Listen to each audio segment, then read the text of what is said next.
Light phase के बाद जो दूसरी फेज है that is the dark phase, right. Dark phase की अगर हम डेफिनेशन देखें, डेफिनेशन यहाँ क्या कहती है कि वो सारी फेजेस, वो सारी रिएक्शंस, वो सारे प्रोसेसेस जो फोटोसिंथेसिस के टाइम लाइट इंडिपेंडेंट हैं, मीन टू से जिनके होने के लिए लाइट की आवश्यकता नहीं होती, उनको हम डार्क फेज कहते हैं। इसका ये मतलब नहीं है कि ये लाइट की प्रेजेंस में नहीं होगी, लेकिन इसका लाइट से कोई लेना देना नहीं है। लाइट हो या ना हो, ये रिएक्शन होगी, राइट।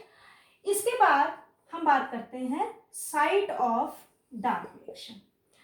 अभी मैंने आपको एक डायग्राम दिखाया था क्लोरोप्लास्ट का, इसमें ये कॉइन लाइक स्ट्रक्चर्स हैं and this liquid is there which is filled here, this is known as stroma.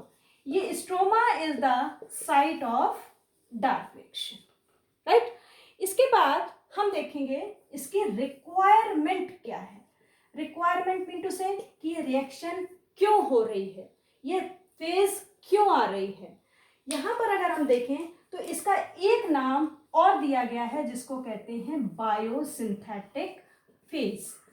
ये नाम इसलिए यहां पर दिया गया है क्योंकि during this phase it is going to form organic food in the form of glucose, right. यही इस रिएक्शन की रिक्वायरमेंट है कि यहाँ पर फूड का फॉर्मेशन होना है। अब ये फूड का फॉर्मेशन कैसे होगा, जैसे कि मैंने आपको पहले बताया, कार्बन डाइऑक्साइड और वाटर, ये दो रॉ मटेरियल क्लोरोफिल और सनलाइट की प्रेजेंस में ग्लूकोज का फॉर्मेशन करते हैं, राइट। लेकिन आपको बताया था कार्बन डाइऑक्साइड में एक कार्बन है, ग्लूकोज में 6 कार्बन होते हैं, ठीक।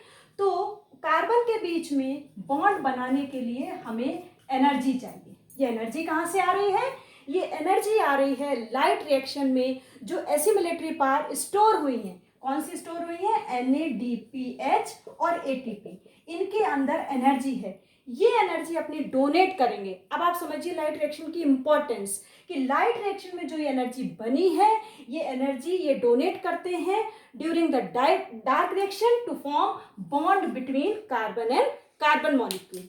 यहाँ पर जो NADPH है इसका फुल फॉर्म होता है nicotinamide adenine dinucleotide phosphate, right.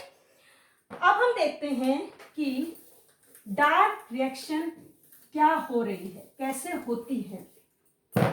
Dark reaction का दूसरा नाम C3 साइकिल भी है।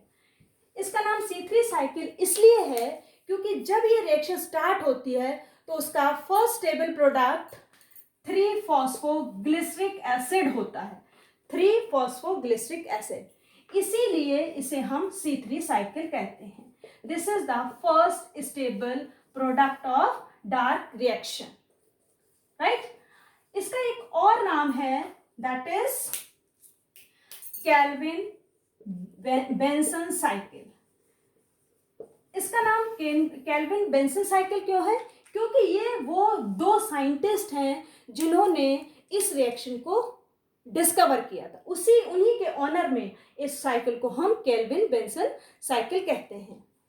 इस साइकिल को स्टार्ट होने के लिए एक एंजाइम की जरूरत होती है, उस एंजाइम का नाम है र्यूबिस्को। इस एंजाइम का फुल फॉर्म है रिबुलोज बिसफॉस्फेट कार्बोक्सिलेज ऑक्सीजनेज।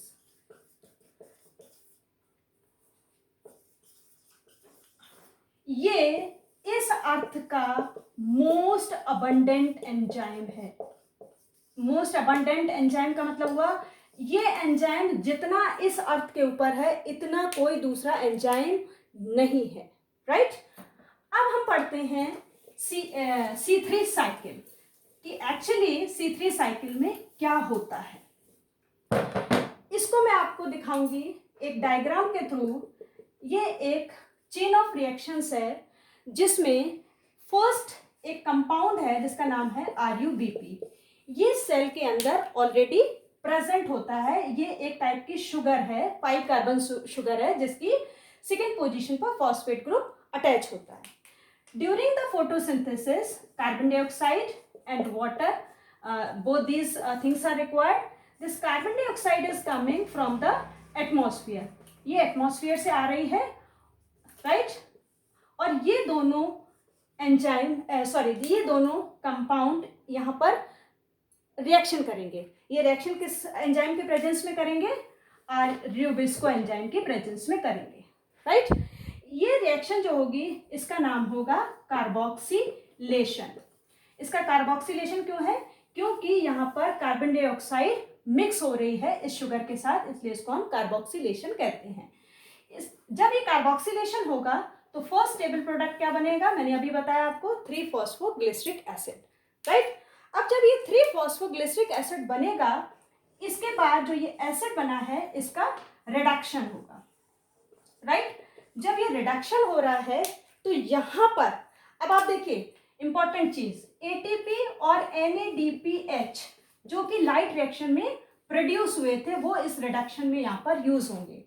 जब इन कंपाउंड्स का यूज किया जाएगा तो ATP will convert into its component, right? जैसे ये बॉन्ड बना था तो एनर्जी इन दोनों के बीच बॉन्ड बना, एनर्जी रिच हो गया.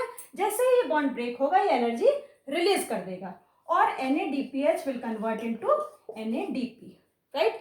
रिडक्शन के बाद एक कंपाउंड बनेगा यहाँ पर जिसका नाम है ट्रायोज फॉस्फेट. मतलब एक शुगर बनेगी जो 3 कार्बन की शुगर है. यही वो की रिएक्शन है जो आगे शुगर का फॉर्मेशन करेगा. शुगर किस फॉर्म में बनेगी? यहाँ पर ग्लूकोज के फॉर्म में बनेगी, राइट? इसके बाद नेक्स्ट स्टेप आएगा जिसको हम कहते हैं रीजेनरेशन. रीजेनरेशन, अब रीजेनरेशन का मतलब होता है दोबारा से प्रोड्यूस करना. हम क्या दोबारा प्रोड्यूस कर रहे हैं? हम दोबारा प्रोड्यूस कर रहे हैं RUBP. क्यों? क्योंकि ये RUBP हमें हर फोटोसिंथेटिक रिएक्शन के टाइम चाहिए. तो इसको सेल जो है वो रिप्लेनिश करती है. मतलब जब ये बन के जैसे ही रिएक्शन कंप्लीट हो जाती है RUBP फिर से रीजनरेट हो जाता है. जब ये रीजनरेशन होता है तो यहाँ पर ATP का यूज होता है. तो जब ATP का यूज होगा it will convert into ADP and inorganic phosphate.